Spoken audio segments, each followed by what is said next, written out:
Olá, bem-vindos a mais um vídeo aqui no canal Ricardo de Paris. Eu sou o Ricardo e hoje temos mais um capítulo do livro A Ilha do Tesouro de Robert Louis Stevenson. Mas primeiro, curta o vídeo. E se for a primeira vez aqui, inscreva-se e acione o sininho para receber as notificações. Já curtiu? Já se inscreveu? Já acionou o sininho? Então vamos para o capítulo 10. A viagem. Durante a noite toda foi um grande alvoroço para ter tudo arrumado em seu lugar. Nunca tive uma noite no Almirante Benbow em que eu tivesse metade do trabalho que eu tive. Mas mesmo acabado como estava, não consegui deixar o convés quando, um pouco antes do amanhecer, o contramestre tocou seu apito e a tripulação começou a usar os cabrestantes. Tudo era tão novo e interessante para mim. As ordens curtas, a nota aguda do apito, os homens se agitando para seus lugares. Vamos, Long Joe. Puxe daí uma canção para nós, pediu uma voz. Está bem, amigos, disse Silver, que estava parado observando a fainha apoiado em sua muleta. De repente rompeu o ar com aquelas palavras que eu tinha ouvido tantas vezes. 15 homens sobre o baú. Em seguida, toda a tripulação continuou em coro. Yo, ho, ho, e uma garrafa de rum. E ao final de cada yo, ho, ho, puxavam os cabos num esforço sincronizado. Logo a âncora foi levantada e ficou pendurada na proa, com a água e o lodo ainda escorrendo.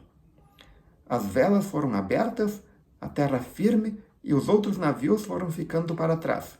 E a Espanhola começou sua travessia rumo à Ilha do Tesouro. Não vou relatar a viagem em seus mínimos detalhes. Foi bastante tranquila. A escuna provou ser uma embarcação excelente. Os marujos eram capazes e o capitão sabia o que estava fazendo. Mas, antes que chegássemos ao nosso destino, 2 ou 3 coisas aconteceram que devem ser contadas. Para começar, o Sr. Arrow não tinha a menor autoridade entre os marinheiros, que faziam o que bem entendiam. Mas isso não era, de alguma forma, o pior de tudo, pois, após 1 ou 2 dias de viagem, começou a aparecer no convés, apresentando vários sinais de bebedeira. Quanto mais tempo se passava, mais a desonra se abatia sobre ele. Eram raros os dias em que conseguia comparecer ao trabalho num estado ao menos aceitável. Não fazíamos a menor ideia de onde ele arrumava a bebida. Quando questionávamos, ele apenas ria. Se estivesse bêbado e, quando estava sóbrio, negava com veemência ter bebido qualquer coisa além de água. Era um completo inútil como oficial e uma péssima influência entre os homens. A verdade é que ninguém ficou surpreso de verdade, nem lamentou muito quando, numa noite escura, com o mar revolto, desapareceu totalmente e nunca mais foi visto.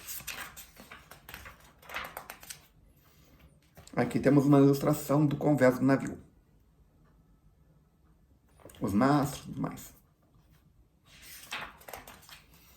Deve ter caído no mar, disse o capitão.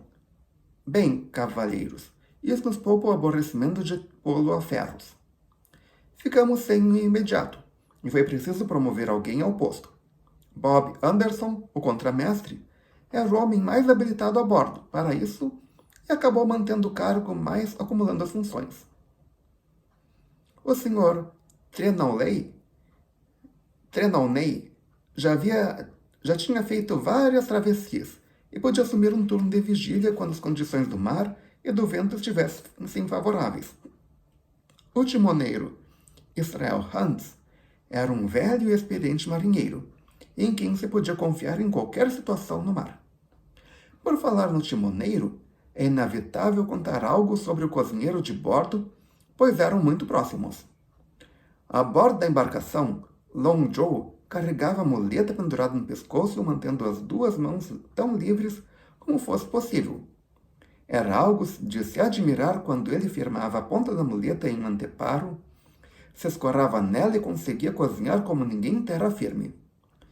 Toda a tripulação o respeitava e até mesmo obedecia a ele.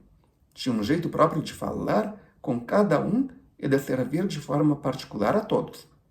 Comigo era gentil ao extremo e sempre parecia feliz de me ver na cozinha de bordo, que mantinha imaculada e arrumada.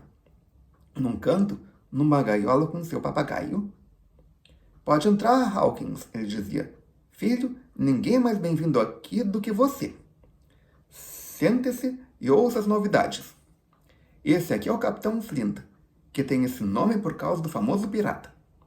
Estava agora mesmo prevendo o sucesso dessa travessia. Não estava, capitão? E o papagaio dizia, muito rápido, peças de 8, peças de 8, peças de 8, até que perdesse o fôlego ou John cobrisse a gaiola com um lenço. Nota do editor, peça de 8, moeda corrente na Espanha colonial. Moeda antiga da época. Hawkins, essa ave, dizia, deve ter uns 200 anos de idade. Elas vivem para sempre, por assim dizer. Essa já viajou muito e andou numa pescaria em torno de navios naufragados cheios de prata. Foi lá que aprendeu a gritar peças de 8.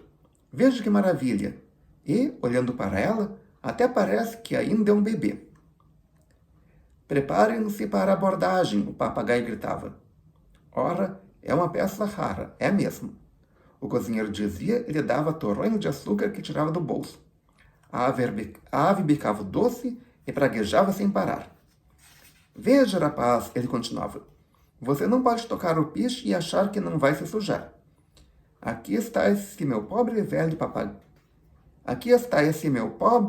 papagaio velho e inocente, soltando fogo pelas ventas. Ele só repete o que escutou por aí. Falava de um jeito que me fazia acreditar que fosse o melhor dos homens. Enquanto isso, o barão e o capitão Smollett se mantinham distantes.